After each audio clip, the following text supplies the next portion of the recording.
Pemirsa, berikut kita simak liputan khusus kontribusi nyata Gubernur Bali dalam mensukseskan KTT G20 bahwa Bali semakin mendunia. Bali telah membuktikan diri sebagai provinsi yang siap dan akhirnya sukses menjadi tuan rumah KTT G20.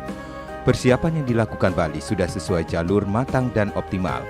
Kesuksesan Bali menggelar event bertaraf internasional tersebut sekaligus membuka mata dunia bahwa Bali dan Indonesia secara keseluruhan adalah tempat yang aman untuk ajang kelas dunia.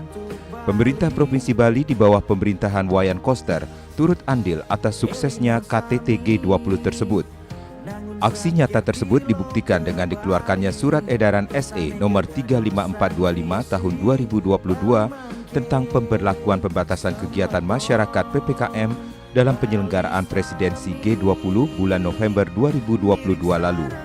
SE itu menyebutkan penyelenggaraan rangkaian pertemuan presidensi G20 dan pertemuan puncak pemimpin negara G20 pada 15 hingga 16 November 2022 di Bali dan merupakan momentum penting dan bersejarah yang akan menentukan kemajuan peradaban dunia era baru dengan tatanan kehidupan baru pasca pandemi COVID-19. Beberapa poin berkenaan dengan pertimbangan pembatasan bagi masyarakat saat konferensi tingkat tinggi KTT G20 tercantum dalam SE tersebut. Pembatasan kegiatan masyarakat dilakukan di wilayah Kecamatan Kute Selatan, Kabupaten Badung, dan Denpasar Selatan yang meliputi pendidikan, perkantoran pemerintah dan swasta, kegiatan upacara adat, kegiatan keagamaan, kecuali fasilitas kesehatan. Sementara untuk penyelenggaraan pembelajaran di Kecamatan Kute Selatan, Kabupaten Badung, dan Denpasar Selatan dilaksanakan secara daring untuk semua jenjang pendidikan SD, SMP, SMA, SMK, dan perguruan tinggi, serta kegiatan perkantoran dilaksanakan dari rumah atau work from home pada 12 hingga 17 November 2022 lalu.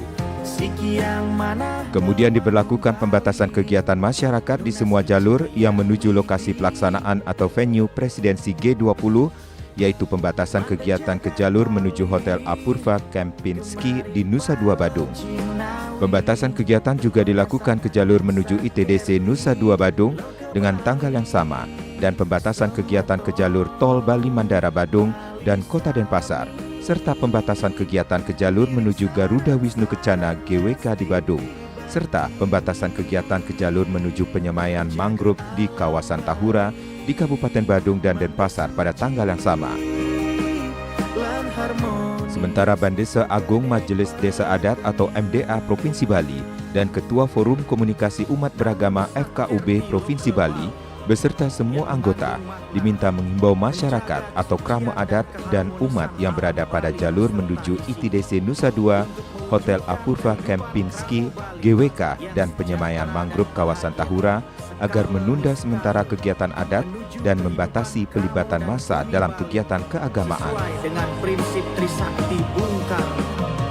Dukungan pemerintah Provinsi Bali ditunjukkan dengan pelestarian kawasan hutan mangrove di Bali.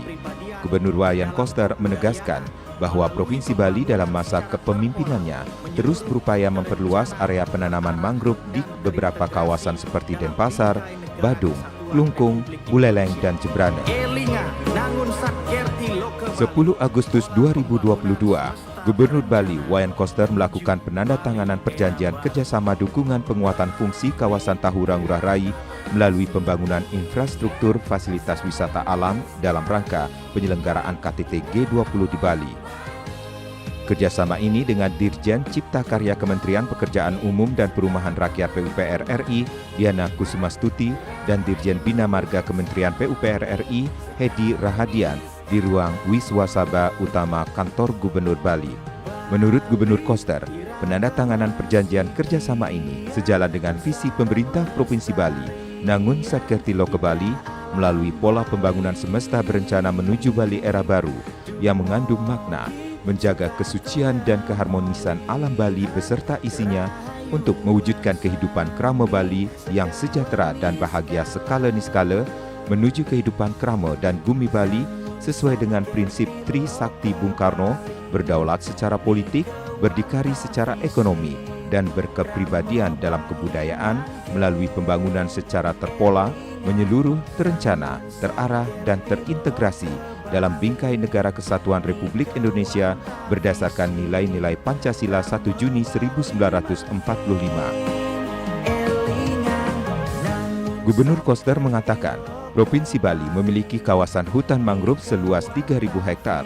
Dari jumlah tersebut, sebesar 44% atau 1.373,50 hektar ada di kawasan hutan Tahura Ngurah Rai. Kawasan hutan Tahura Ngurah Rai memiliki 17 spesies mangrove sejati dan 16 spesies mangrove ikutan. Apabila Bali hijau dan ekosistemnya terjaga dengan baik, akan membuat hidup lebih sehat. Sebab, udara yang dihirup adalah udara yang bersih, sehingga citra pariwisata Bali akan naik dengan sendirinya. Oleh karena itu, dalam pelestarian kawasan mangrove di Bali bukan hanya menjadi tanggung jawab pemerintah Provinsi Bali, namun menjadi kewajiban seluruh elemen masyarakat dan stakeholder untuk turut serta melakukan upaya-upaya pelestarian kawasan mangrove sejalan dengan Peraturan Gubernur Bali Nomor 24 Tahun 2020 tentang perlindungan sungai, mata air, danau, dan laut. Tahura Ngurah Rai merupakan salah satu lokasi yang baru-baru ini dikunjungi oleh para delegasi konferensi tingkat tinggi KTT G20 di Bali. Presiden Indonesia Joko Widodo turut didampingi Gubernur Bali Wayan Koster mengajak kepala negara G20 meninjau lalu menanam benih mangrove di Taman Hutan Raya Tahura Ngurah Rai, Denpasar pada hari kedua pelaksanaan konferensi tingkat tinggi G20 pada 16 November 2022 lalu. Penanaman benih mangrove di Tahura Ngurah Rai tersebut sebagai simbol komitmen besar negara-negara maju khususnya G20 dalam menumbuh kembangkan arsitektur kesehatan global, transisi energi terbarukan hingga transformasi digital. Pemilihan Tahura Ngurah Rai bukan semata sebagai salah satu destinasi wisata di Bali, tapi juga karena tempat ini memiliki ekosistem mangrove sehingga juga menjadi tempat edukasi. Pemerintah memilih mengajak delegasi KTT G20 ke Tahura Ngurah Rai untuk menunjukkan kepedulian Indonesia terhadap lingkungan. Indonesia sebagai salah satu negara dengan hutan mangrove terbesar diharapkan dapat menginspirasi dunia dan sekaligus bentuk kepedulian terhadap lingkungan hidup karena mangrove mampu menyerap karbon, melindungi lahan, dan mencegah abrasi laut. Sementara itu, Gubernur Bali Wayan Koster menyampaikan penyelenggaraan presidensi G20 yang puncaknya berlangsung pada 15 hingga 16 November 2022 di Bali telah terlaksana dengan lancar, nyaman, aman, damai, dan sukses. Gubernur Bali Wayan Koster turut andil dalam menyambut kedatangan dari sejumlah delegasi presidensi G20 di Bali. Sementara itu, Gubernur Bali juga turut mengantar kepulangan delegasi KTT G20 pada 16 hingga 17 November 2022. Berdaulat secara politik, berdikari secara ekonomi, dan berkepribadian dalam kebudayaan melalui menyampaikan tentang penyelenggaraan presidensi G20 yang sudah selesai dan para pemimpin negara yang memimpin lembaga internasional sudah semua kembali.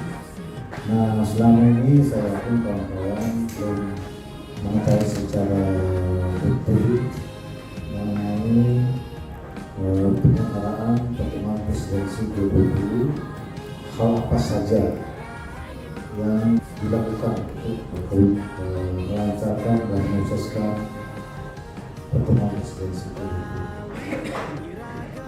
Yang pertama, saya perlu menyampaikan bahwa presidensi G20 berjalan dengan lancar dan sukses. Pertama, rangkaian pertemuan presidensi G20 yang puncaknya berlangsung pada tanggal 15-16 November 2022 di Bali telah terlaksana dengan lancar, nyaman, aman, damai, dan sukses. Selama acara pertemuan presidensi G20, Astungkare sama sekali tidak ada hujan, khususnya di kawasan lokasi acara. Yang kedua, pertemuan presidensi G20 dihadiri oleh 20 negara anggota G20, 9 negara yang diundang, dan 14 lembaga internasional. total ada 26 kepala negara yang hadir secara langsung, yaitu 17 kepala negara dari anggota negara G20 dan 9 kepala negara undangan di luar negara G20. Gubernur Bali menyampaikan terima kasih dan apresiasi setinggi-tingginya kepada masyarakat Bali serta semua pihak yang telah terlibat dalam mendukung dan mensukseskan perhelatan G20 sehingga berlangsung dengan aman dan lancar.